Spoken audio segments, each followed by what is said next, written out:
নিরুপায় হয়ে আমি আপনার শরণাপন্ন হয়েছি। না না, ঠিক আছে, বলুন না। বলছিলাম, আপনার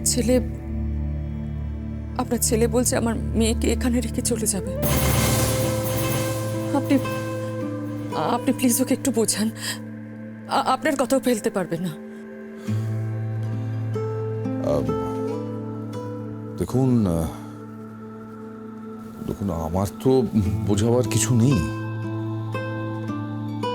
আপনি আমাকে ফোন করে বিয়ে দেওয়ার জন্য অনুরোধ করেছিলেন, আমি বিয়েটা দিয়েছি। আর আর আমার ছেলের সঙ্গে আপনার মেয়ের এত মতবিরোধ যে ওরা কিছুতেই সংসারটা গুছিয়ে উঠতে পারছে না। আর আপনার মেয়ে সারাক্ষণ আমার ছেলেকে অপমান করছে। খালি আমার ছেলেকে কেন, আমাদের বাড়ির সবাইকে অপমান করছে। তো সেই ক্ষেত্রে আমার ছেলে কি করে আপনার মেয়ের সঙ্গে ঘর করবে বলুন তো? কেন করবে না? 100 বার করবে। আমি যদি 25 বছর ধরে রাজশেখর গাঙ্গুলির সঙ্গে ঘর করতে পারি আপনার একটা কথায়, তাহলে আপনার একটা কথায় আপনার ছেলে কেন আমার মেয়ের সঙ্গে ঘর করবে না, কেন সংসার করবে না বলুন? উত্তর দিন।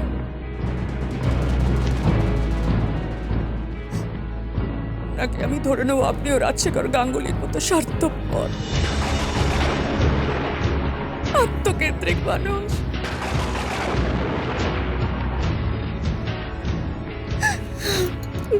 দেখুন অনুরাধা, আপনি ভুল করছেন।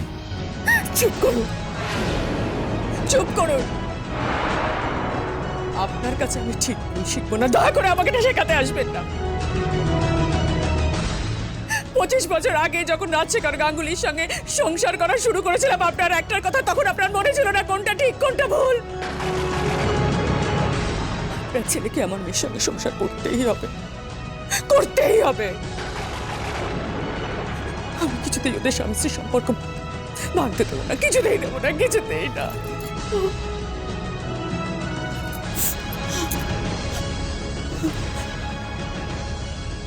এটা আপনার কাছে আমার অনুরোধ।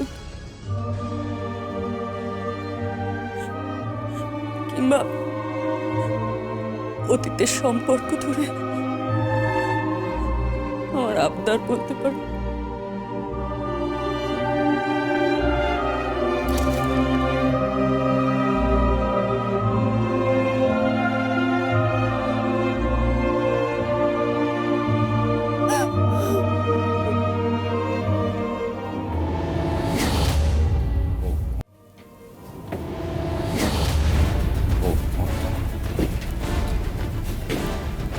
কার ফোন?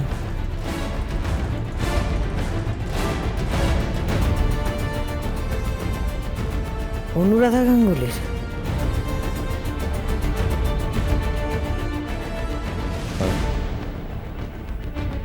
কি বলল? খোকা যাতে তরিকে না ছেড়ে দেয় সেই অনুরোধ করলাম। ব্যাস এইটুকু, আর কিছু না?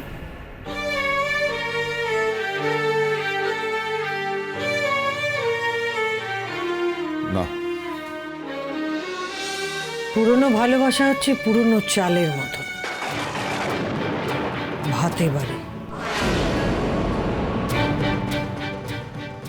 কৌশল্যা,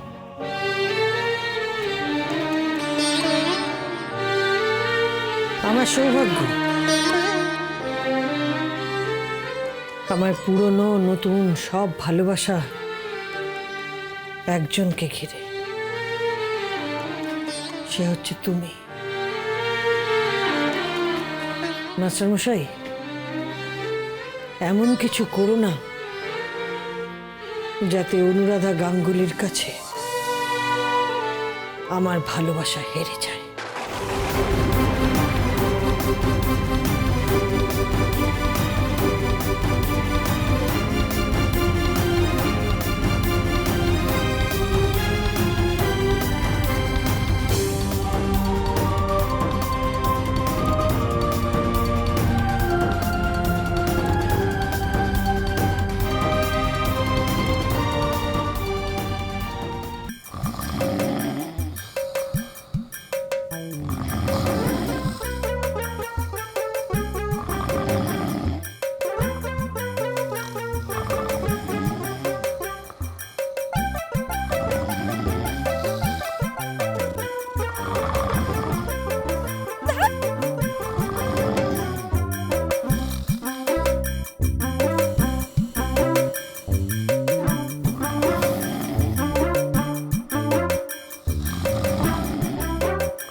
জানতাম, আমি মাকে বলেছিলাম যে এই লোকটার সাথে এক ঘরে থাকাটা অসম্ভব ব্যাপার। তো জঙ্গলি লোক।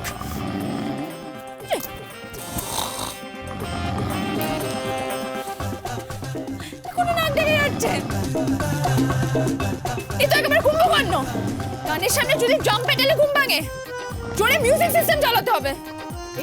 এই যে খোকা বাবু, এই যে শুনছেন, তোমরা শুনুন না।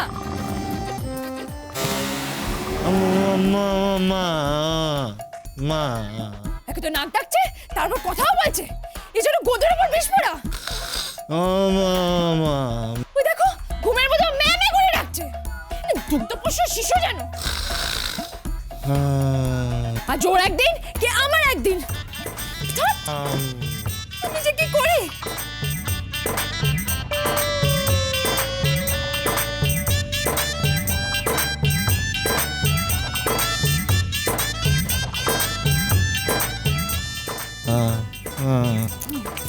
আচ্ছা, আজকে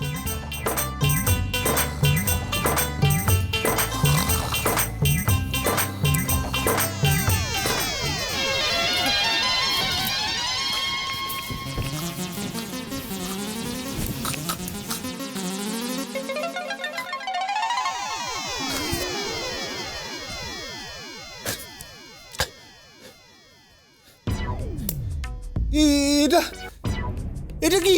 এটা আমার চুলের ক্লিপ। আপনার নাক থেকে খাবার ঢুকছে আর বেরোচ্ছে, বিকট শব্দ হচ্ছে। নাসিকা গর্জন বোঝেন? নাসিকা গর্জন। কি যে বলেন, বুঝবো না? এটা আমাদের বংশগত দোষ। হ্যাঁ, সে তো বুঝতেই পারছি। শুনুন, এরকম দোষ থাকলে আমার ঘরে থাকা যাবে না।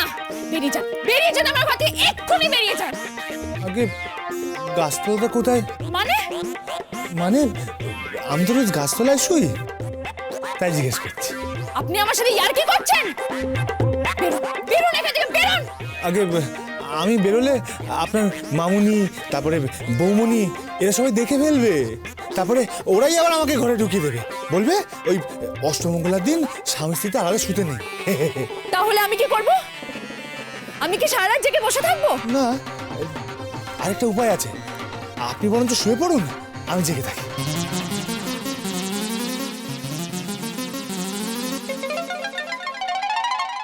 ওকে।